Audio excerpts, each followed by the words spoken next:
Yes, in the CAC agenda right now we sit with 20 countries that are referred to as countries in armed conflict where children's rights are being violated. And these are Colombia, we have Nigeria, Mali, Central African Republic, we have the Democratic Republic of the Congo, South Sudan, Sudan, Somalia, and of course Libya.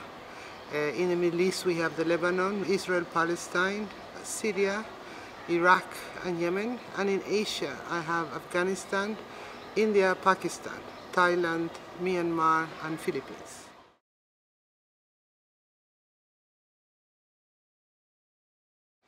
I think what we're seeing is protracted conflict of low intensity, and there are different types. In the case of Colombia it is this type. In the case of Africa, almost all of Africa, it is this type. It's getting complicated because these protracted conflicts are usually, you're talking about many armed groups. In some countries we have 20 armed groups operating, like in the DRC. They're not all of them have got political objectives. So I think it has to do with the object of war or the object of conflict. And there are two types. The most important type, the most prevalent, is the control of natural resources. So what we have is, like I say, armies with no countries that are roaming like locusts in spaces that are not well controlled by central governments and where there is a lot of corruption. So the borders are immaterial. You see armed groups moving from border to border.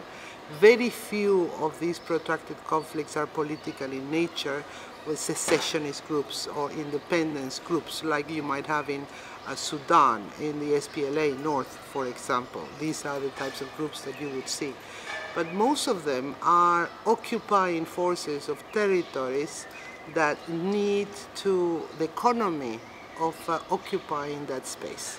So I think what we're talking about is 50% of all the conflicts that I am seeing on the ground have to do with the economic dynamics of conflict, the logistics of war. There's so much to gain by occupying territory. You can exploit the natural resources, you can sell it illegally, there's a lot of illegal trafficking, a lot of contraband, but there's also trafficking in people. How are children affected by this? Well, children are living in these communities, so they become a resource of war. Those armed groups that are moving through spaces to mobilize and occupy territories that might provide them with a living need people. They need people to replenish their resources, i.e. when they have dead soldiers, they need to recruit more. They can't afford to lose out on a battle. Even if a government battles a group and defeats them, that group will never be defeated. They just go and recruit younger and younger children and say they have numbers. They need numbers to be able to say they're a force that needs to be negotiated with. What do you want to negotiate? You negotiate power. So here we have this game where some armed groups try to pretend that they are strong enough in numbers and in territories to make themselves legitimate in the discussions for the partition of power and the administration of that power inside governments that are very weak, that control very large spaces of land. So I do think that the economic dimensions of conflict are perhaps the fundamental reason why in Africa or even in Latin America, in some parts of Asia, you have got this involvement. These armed groups will use villagers that are living in that territory as their cattle. They will rape the women, they will abduct the children and the girls, they will make them wives, they will get their cooks, they will get the people that clean, they will get the kids to transport their equipment. In some more drastic cases, they will use children to figure as combatants to beef up their numbers, but the use they make to them is not really frontline combat. They're more used as cannon fodder. So if you're going to engage a more organized military force, let's say from a government or another armed group, you put the children in the front line. They're the first to die, they're the first to absorb. In a way, they become a shield, they use the shields. not because the other side will protect children, but because then they can die first. If there is a minefield, they don't need mine detectors. They send the children. When they blow up, then they can move through. So for me, it is this utilization of humans, particularly the most vulnerable and invariably minors, to use them as the expendable commodities of war. They also can use these people for money. They will traffic, for example, prostitution. Children will be trafficked for slave labor across borders with those that will buy them. This is happening in Libya, for example. So I think this is the reason why these long-term conflicts don't finish, because they're not politically, the object is not a political one. There is in other parts, like in the Middle East, some political considerations that are pushes of two types of ideologies that try to engage the governance of a territory. These ones are invariably more brutal, they're invariably more violent, and they're very repressive. So here, yes, the push is for ideology. So you will have cases where schools are attacked precisely because they educate girls, and that culture, in that ideology, girls should not be educated because they have to be controlled. So in those cases you can see the difference in the approach.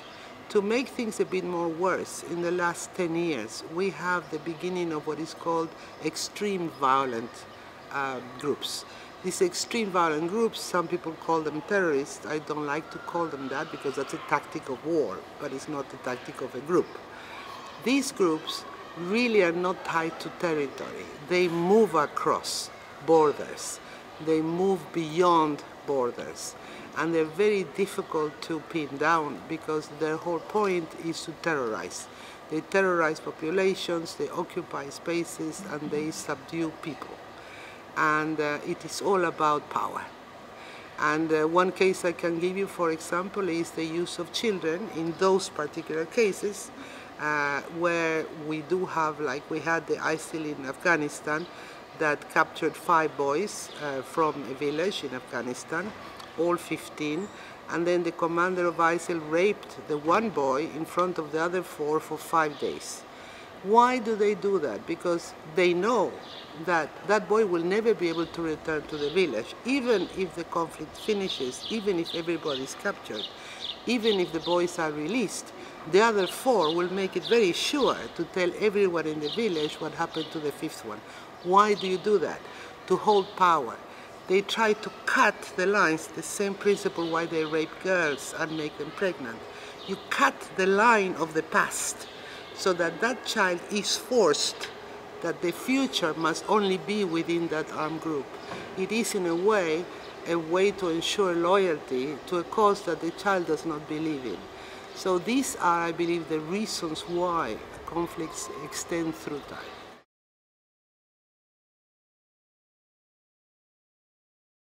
Well, obviously, we're going to have a problem in those societies where death, illness, lack of resources has pushed the population to expand in a way that is unusual. In the case of the poorest of the poor countries, the majority of the people living there are under 20 years old. So 50% of the population of the world today is under 24. Immaterially, if you talk about global numbers. But in some countries like South Sudan, 40% of the population is under 16 and 75% of the population is under 23. If you talk of CAR, 50% of the population is under 18. So what does this mean? Is these are children that have been in war and in series of conflict and abused by the armed groups for perhaps a decade. So they perhaps have had no schooling whatsoever. Perhaps if they were lucky, they might have had 1 or 2 years. They might be literate, but they have nothing else. So what would they understand about the rules of war? What do they understand about being a professional army? People talk of the rules of war. They were designed for professional armies to be respected within the state of a sovereign state. It's not something that armed groups understand. You have to educate armed groups on what is expected of armed groups as a humanitarian behavior, that everybody should follow international humanitarian law and international law. And when you teach that, we have seen some success. So you want to see, is it getting better or worse? I don't believe it's getting worse. It's a plateau. Right now we're seeing the same numbers of children recruited every year and used, and the same number of children being released after being used or escaped. And that means that there is a plateau. There's nothing changed in that environment. Can we change it? Yes. We notice that when information and education reaches the bush, the deep side where the armed groups work, and they are explained as a group what is a do and a don't, why you need to protect children, why you need to provide an education, why you need to not attack, let's say, health workers or humanitarians, there is a change, there is a learning process. I have talked to many warlords that were really illiterate, but when I explained to them that they had choices in the way that they conducted their operations, they tried to prove to me that they were ultimately trying to do the honorable thing. So it is fundamental that we roll out information. If the armed groups don't know that they're committing grave crimes against children, then they will be very shocked that they are named as perpetrators. When you tell them, this is what you did wrong, this is what you have to avoid, half of them that I've talked to have agreed to put in place some way to better protect the children that they command and in the villages that they use. So I think the good news, I have found that when information arrives to the middle of nowhere with the do's and the don'ts, there is an attempt to try to stay within those parameters. We just need to reach out to more. We need to be able to undertake public awareness to more.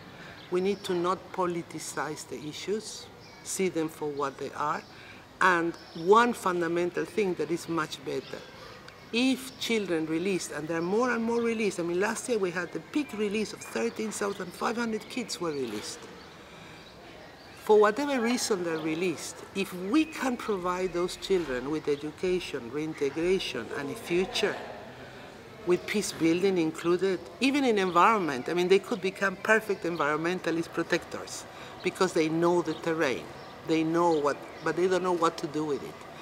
If you give them the hope of a profession for their future that is a venerable one and that is an honorable one, then I think that that will break the cycle of violence and children will have an option. Right now, there's a lot released, but how many are re-recruited because of lack of options after they go through basic reintegration? You know, it's very interesting.